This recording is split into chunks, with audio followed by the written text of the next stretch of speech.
예, 자유한국당, 국민의당, 바른정당 이렇게 세 당이 모였습니다. 오는 5월 9일 대통령 선거를 할 때 개헌에 대한 찬반을 묻는 국민투표도 함께 하자. 이거를 합의했습니다. 이 방향은 4년 중임 분권형 대통령제 이렇게 하자는 건데요. 정작 제1당이죠. 민주당은 이 합의에서 빠져 있었습니다.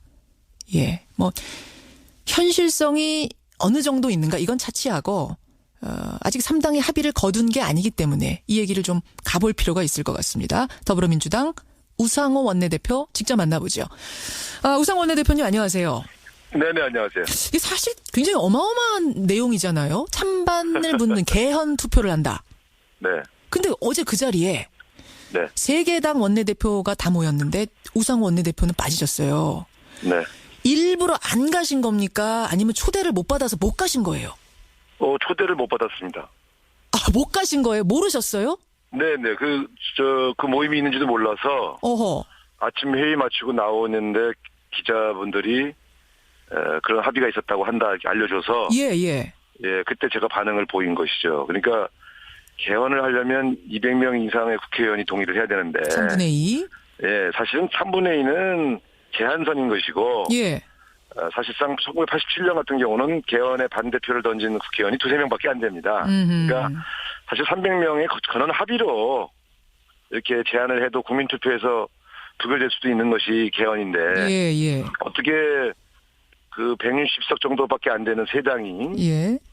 이 개헌을 저를 제외하고 개헌을 추진하겠다고 하시는지 잘 이해가 안 갑니다. 왜 안 불렀을까요, 우상호 원내대표? 왜 왕따 되신 거예요? 제가 좀 그것이 알고 싶습니다. 왜 저를 제외시켰는지.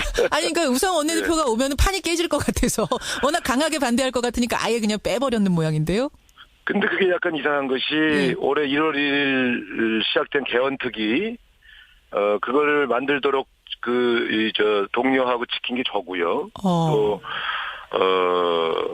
우리 당 내에서도 꾸준하게 제가 지난번에 개헌을 내년 지방선거 때 추진한다는 사실상 당론도 제가 주도해서 정했는데. 개헌론자시잖아요, 우상호 원내대표. 그렇습니다. 예. 저는 이제 이원 집정부제는 아니고. 예.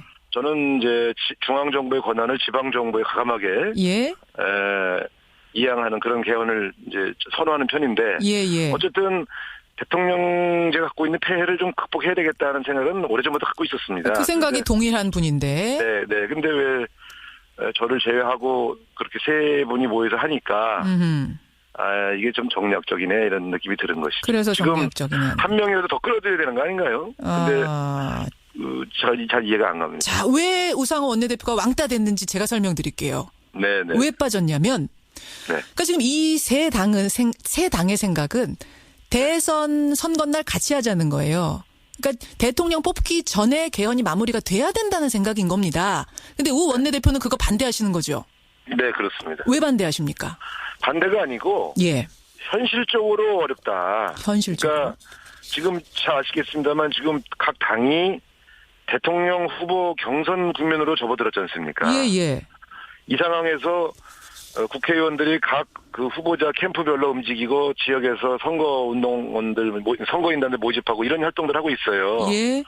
그래서 국회에서 법안도 제대로 심의를 못하는 상황입니다.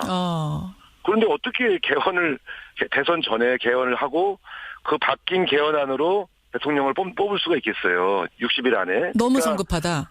아유, 세상에 무슨 법안 하나도 통과시키려면 1-2년씩 걸리는 국회가 어떻게 개헌은 60일 안에 개헌도 뚝딱하고 그에 따라서 바뀐 권력 구조의 헌법대로 대통령이나 수상을 뽑고 어떻게 그럴 수가 있어요? 예를 들어서 이원 집정부제를 한다 이러면요. 대통령 선거만 하는 게 아니라 국회의원 선거 다시 해야 돼요. 내각제적 요소를 살리려면. 그렇겠네요. 근데 국회의원들이 자기가 그만둘 생각을 안 하지 않습니까? 알겠습니다. 제가 보면서 아니 말은 의원 내각제하고 이원 집정부제 하자고 그러면서 그럼 국회부터 해산해야지. 그런 준비를 전혀 안 하고 있거든요.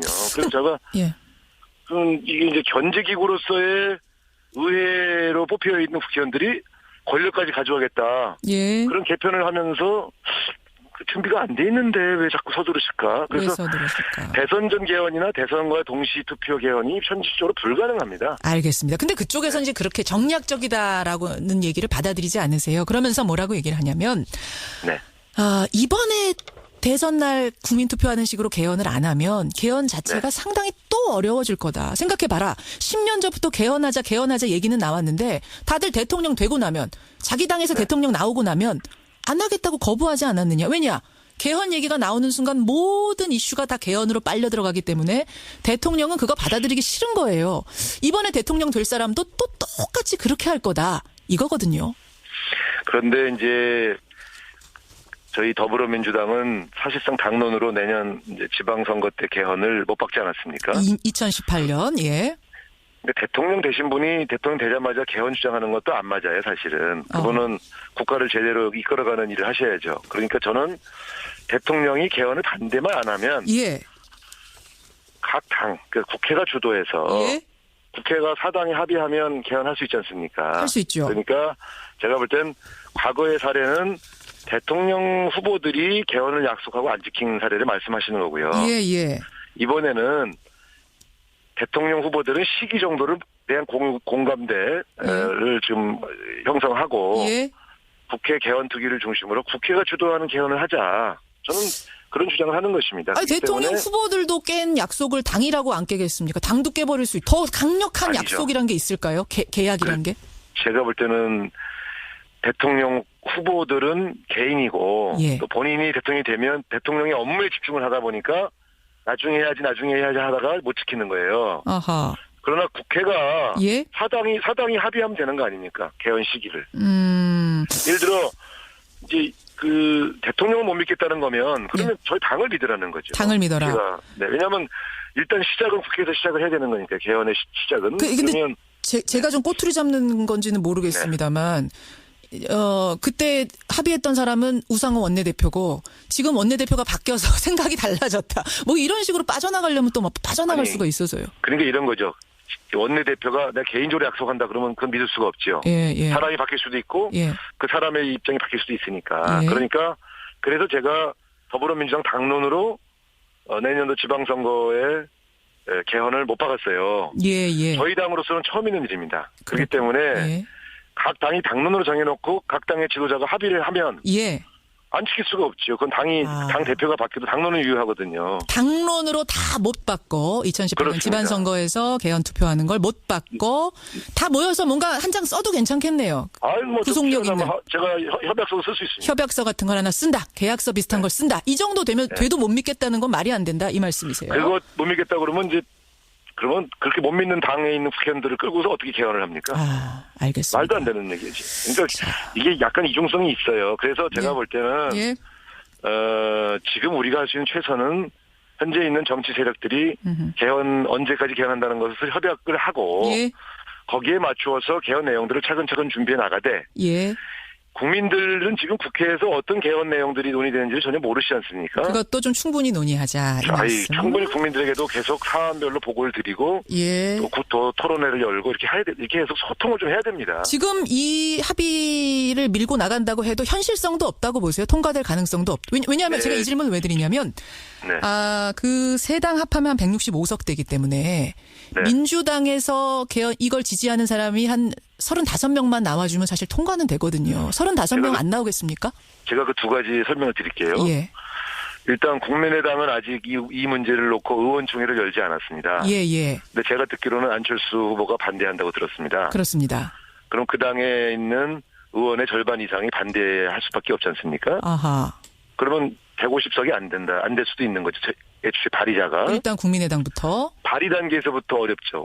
저희 당의 예, 개헌을 주장하시는 분은 저 3당이 발의에 성공하는지 안 하는지를 좀 지켜보겠다는 입장입니다. 그리고 우리가 개헌 시기를 지방선거 때로 못을 박은 이후에 그렇다면은 그 당론을 따르겠다고 약속하시는 의원들이 다수입니다. 다수입니까? 그래서 저희 당에서 30명 이상이 저 바깥에 있는 소위 자유한국당 탄핵을 반대하고 있는 그런 분들과 연합해서 개헌 논의에 참여하기는 쉽지 않다. 한 5명 뭐 정도 될 것 같아요. 어떻게 대충 파악하세요? 그 숫자를. 글쎄요. 그건 제가 볼 때는 현재까지는 그 의원들은 다른 당이 발의하는 데 동참하는 여부를 보고 판단한다. 이렇게 지금 유예적인 태도를 취하고 계시고요. 전체적으로. 예, 예. 그래서 어차피 안 될 일에 두세 명, 서너 명이 합류하지는 않을 것 같습니다. 두세 명, 서너 명도 이 현실성 없는 것에 발담그지 않을 거라는 판단. 네. 그나저나 우리 당의 당론을 빨리 만들도록 노력하는 일에 더 주력하실 것으로 저는 그렇게 보입니다. 네. 그나저나 우 원내대표님, 지금 이제 이 아까 정략적이란 말씀하셨는데 결국은 이 개헌이라는 걸 기치로 걸고 대선판을 좀 움직여보자. 이 판이 워낙 지금 굳어지고 있으니까 좀 흔들어보자라는 생각이 있다라고 판단을 하시는 거죠? 그렇습니다. 그 이유는 저 같은 경우는 상법을 통과시키기 위해서 무진 애를 쓰면서 자유한국당을 지금 1년째 설득하고 있는 거거든요. 예, 예. 법안 하나를 통과시키기 위해서도 1년씩 다른 당에게 정말 저 고개 숙여가면서 같이 하자고 설득하는 이런 과정을 거치는데 예.